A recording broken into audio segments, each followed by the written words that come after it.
señor rector de la Universidad San Agustín de Arequipa, queridos amigos, es para mí una gran satisfacción estar hoy aquí compartiendo esta mesa con muy queridos amigos de mis años de juventud, como bien ha dicho Peter Elmore, para poner en común reflexiones en torno al libro de otro gran amigo, como es Alan Ferley, al cual conozco yo hace 42 años, desde el año 1900, igual que a Peter e igual que a Carola, desde el año 1900, no 1800, pero sí 1978.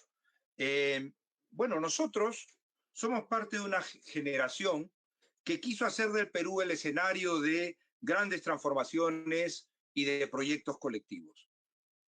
Pero una generación a la que, sin embargo, se le terminó negando incluso la opción por lo posible, no ya por la utopía o lo imposible, sino incluso la opción por lo posible dentro de una sociedad democrática.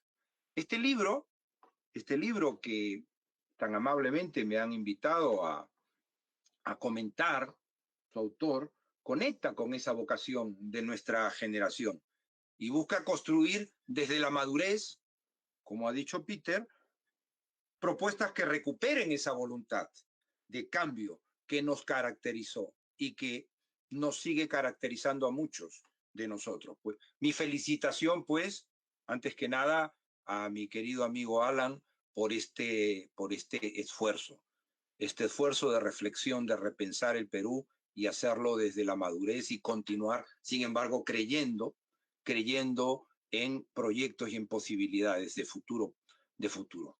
Ahora, dicho esto, lo que quisiera es entrar en un diálogo con Alan y con su libro sobre un tema que me parece fundamental para el futuro de nuestro país.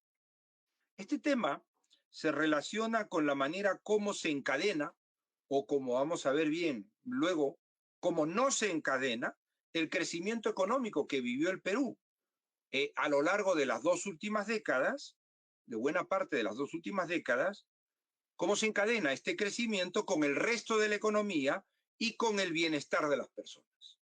En particular, lo que quisiera es reflexionar a partir del libro de Alan sobre el papel que han cumplido y deben cumplir en todo ello las normas laborales, que son el tema al cual yo he dedicado mi vida académica e incluso mi dedicación profesional y personal.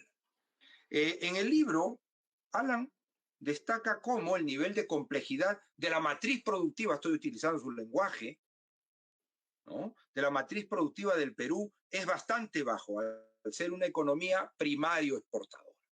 Esto se ha recalcado más de una vez en las intervenciones anteriores. Bueno, pues uno de los problemas de esta estructura es su incapacidad para generar empleos de calidad en el volumen necesario para la población del país. ¿Por qué? Pues porque se basa en actividades exportadoras, por lo general más intensivas en capital que en mano de obra. Bueno, para combatir este efecto hubiera sido necesario que en la fase de expansión económica se usasen herramientas redistributivas. ¿Para qué? Pues para que el crecimiento de los sectores punteros de algún modo irradiase el mercado interno. Y entre esas herramientas redistributivas, claro, la más importante de todas después de la tributaria, la legislación laboral, la garantía de un trabajo decente y con salarios dignos para los trabajadores de los sectores punteros. Una garantía de un trabajo decente, con derechos, de condiciones laborales que permitan que ese crecimiento llegue a esos trabajadores. Y por medio de ellos, ese crecimiento puede irradiarse al conjunto de la economía para dar ocasión a su vez a la creación de más empleos con niveles razonables de calidad, en vez de empleos informales y de la pésima calidad que existen actualmente en el Perú. Bueno, pues, ¿qué es lo que ha ocurrido?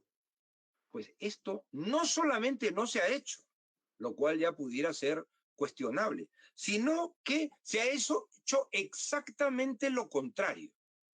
Es decir, se han puesto en marcha en el Perú, en esta etapa, medidas estatales y políticas empresariales dirigidas a conseguir el efecto contrario, es decir, un efecto no redistributivo, que el crecimiento no se redistribuya a los trabajadores de estos sectores y que de ahí no puede irradiar a su vez al conjunto de la población y la economía. ¿Cómo se ha hecho esto?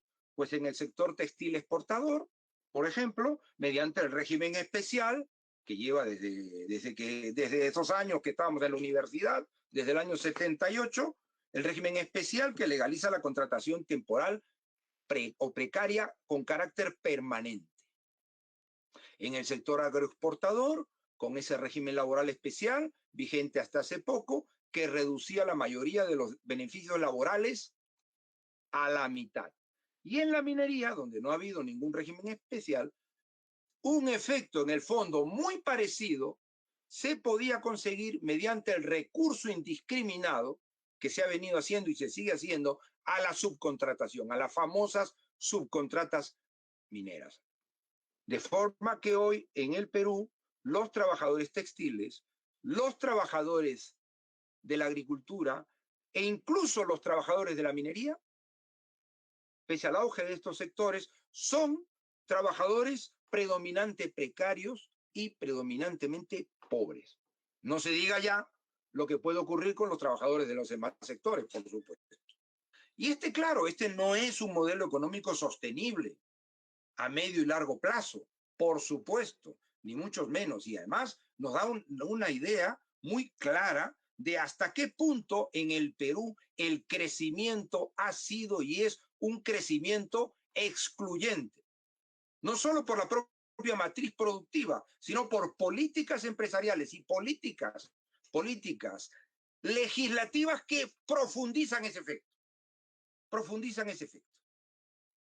Por eso la importancia de las propuestas que incluye Alan Ferley en su libro.